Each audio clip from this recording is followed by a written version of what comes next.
Hello again, it's Yianni Zinonos and it's late 2004 and I know it's been a while, but I've started doing stuff again, and one of the pieces I'd like to talk about is something many people have asked me, and that is why did I stop doing community television? Good question, a little bit complex, but, but basically I can tell you that after a while, after about 7 years, I just got fed up with it. And there were many reasons behind it. I know it sounds really selfish, but I kind of like got sick of promoting everybody, because that's what I felt like it came down to. Because in the beginning it was incredibly exciting, and I went through all these really great phases, like in the end of even like being Logie nominated. That was really exciting. That was probably the highlight of it all. That was incredible. But like I said, things kept on changing. Like, I had all the exciting bits, but it came to the point where I just couldn't do it anymore, because I felt like I tried to change the program. I wanted to create a whole different new program to revitalise myself, because I just think that a lot of TV programs have their shelf life, and that's what happened to mine. I got sick of promoting people. I ran out of ideas with food. I ran out of inspiration and ideas. I was doing a lot of the recipes myself. I was also getting a lot of other people to cook in as well.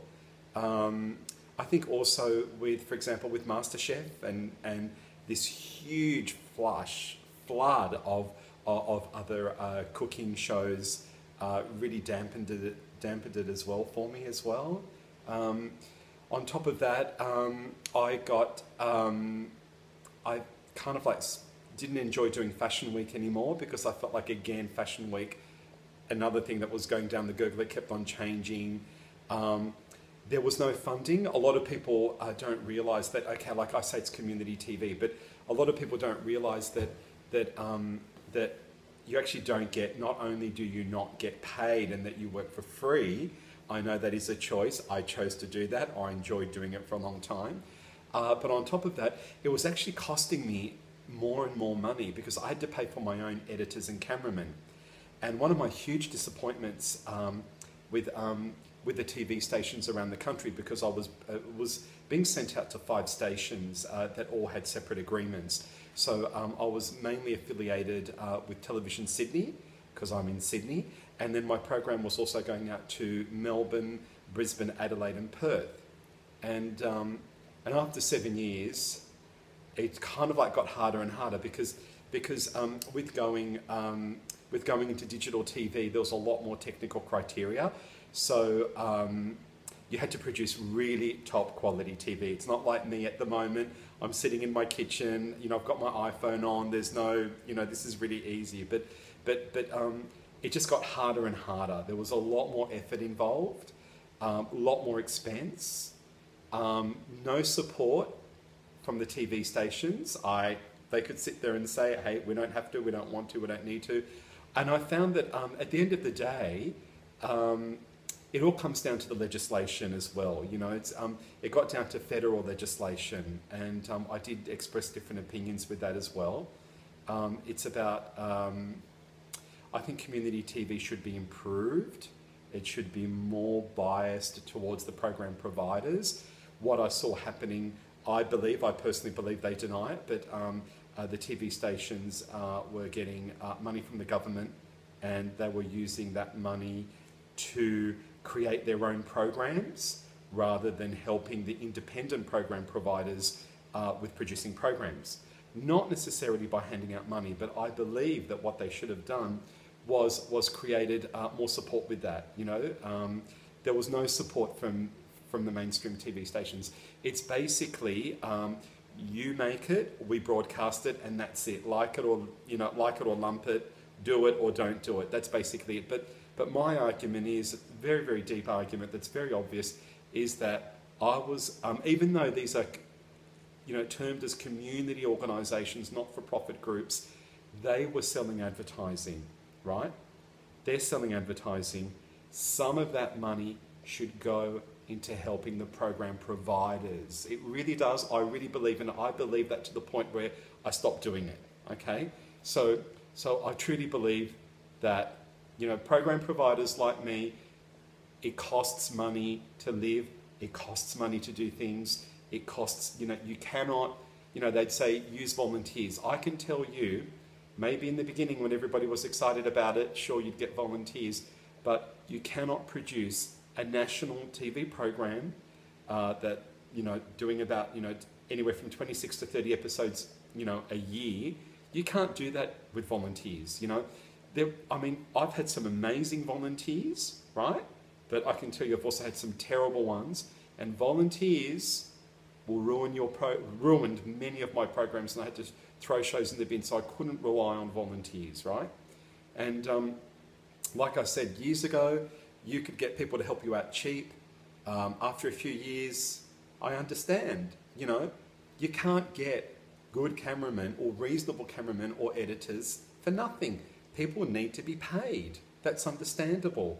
So you know, so it was costing me more and more money. I was losing motivation and interest. I didn't believe in it the way that I did anymore. I got sick of promoting everybody because I realized after a while, you know, it's all about promotion. You know, that's what really annoyed me. I realized that, okay, in the beginning I thought, wow, I've got my own lifestyle program, I'm doing this, doing that. But in essence, whether it's a community organisation, a charity, an individual, someone, you know, that's online, someone that's, you know, too much of our society is about promotion. And I had a lot of ideological issues in the end, and I just couldn't do it. Also, you know, people say get sponsorship, right? How can you get sponsorship if people won't give you your ratings figures, right? A sponsor wants to know how many people are watching your program, right? There should be legislation that said that people like me or the program providers should have access to their ratings so they can say, right, 30,000 people a week are watching me on a Monday night in Sydney. This can be somehow quantified. So it was impossible even trying to get sponsors. People did come along, and then why would they sponsor a program when they could buy really cheap advertising direct from the TV stations? So it just didn't work. And then there was an offer there to suggest that program providers go out and sell advertising and get a percentage of it. But I'm not an advertising person. I'm not into advertising sales, you know. Yeah. So and then what happened was, like, I was having all these production problems. And you know, the programs were being returned multiple times, and then, like I said, there was no support from the TV stations, and they just wanted perfect, amazing programs, which is fair enough, for free.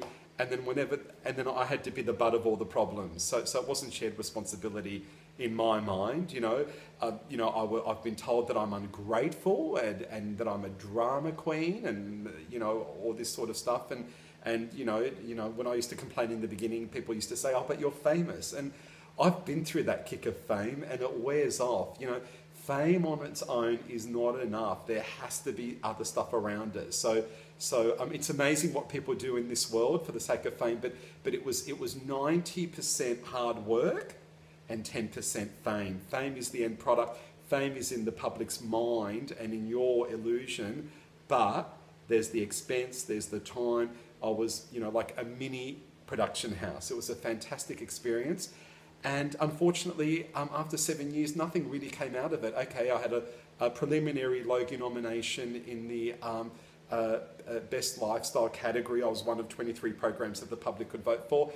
That was fantastic. It was brilliant. But then it just got to the stage where I just thought, look, this is it. I mean, that's enough. I just can't do it anymore.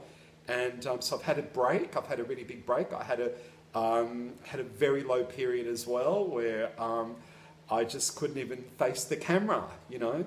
So I did petition for a lot of change in the background. I voiced my opinion. I wrote all these submissions, blah, blah, blah. At least it got heard. I got told not to contact them anymore. So I've had my say. I did my bit. Had a break. It's a new era now. I think now with the internet, community TV has in a way become redundant, but I think there is still a big place for it. But I think also the program providers need support. So on that note, that's my whinging and information. So yes, I'm back in front of the camera, in front of an iPhone actually, and we'll see what else can happen out of this. So thank you and bye for now.